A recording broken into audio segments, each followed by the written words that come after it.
кажа, не пади, моля. Няма да пада. Въпреки, че само едната.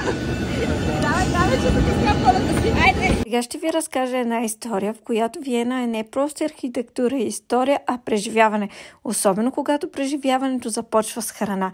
Ще ви покажа къде ходихме, какво ядохме, колко струваше и разбира се, много кадри и много хапване. А всичко започна от една изненада. Това пътуване беше подарък за рождения ден на моята приятелка. Тя беше убедена, че отиваме на спа, а ние вече бяхме на летището, минали проверките, а тя пак не знаеше на къде отива. Озовахме се във Виена и си изкарахме супер. Първо се метнахме на влака от летището до център, 4,40 евро на човек, за около 20 минути сте в центъра. И първата спирка не беше музей, не беше катедрала, беше Аризона бургер. Вайрал място, което беше много впечатляващо онлайн.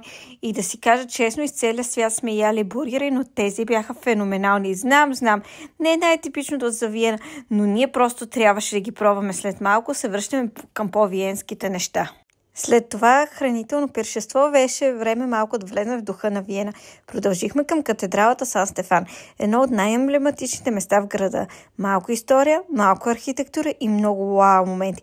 После се озвахме на опашката за сладкишите на Демел, място с Мишлен препоръка, истинска виенска класика. Взехме си техния най-популярен десерт – 9 евро.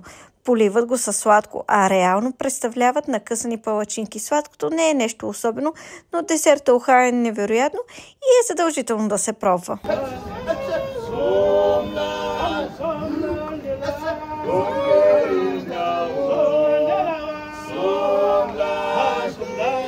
Хотелът ни се оказа в едно турско кварталче, шумно, весело и много приятно. В ресторанта хапнахме какво ли не, виенски шницели, малко Италия. Не ни съдете, картофена салата в Виена е легендарна. Мога да я ям. Опитахме и класическа торта сахер, чизкейк.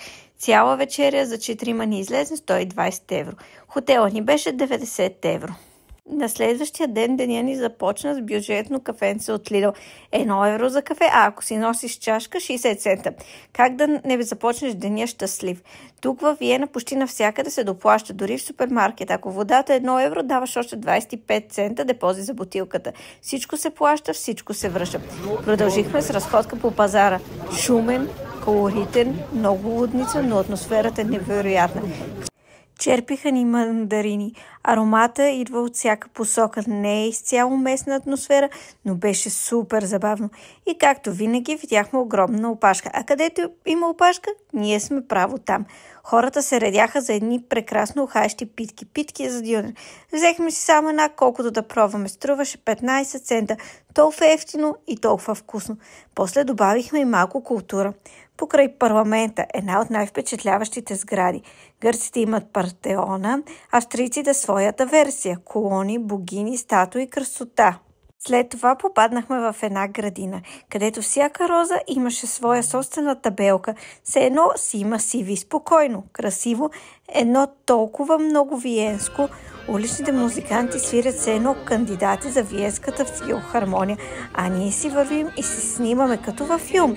И стигнахме до Хабсбургиите. Днес любимото място за снимки на туристи и инфлуенсъри. Грандиозно, огромно, красиво.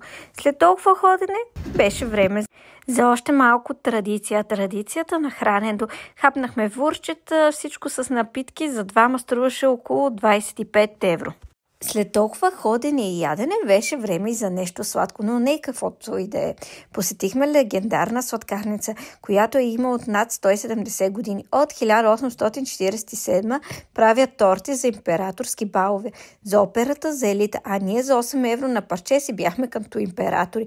Тортите са около 8 евро, безалкохолните около 6. Красиви витрини, невероятен интериор, атмосфера като от стар виенски филм. Да, всичко беше кремово, вкусно и супер изкушаващо. Това беше нашия бърз и вкусен и много забавен уикенд във Виена.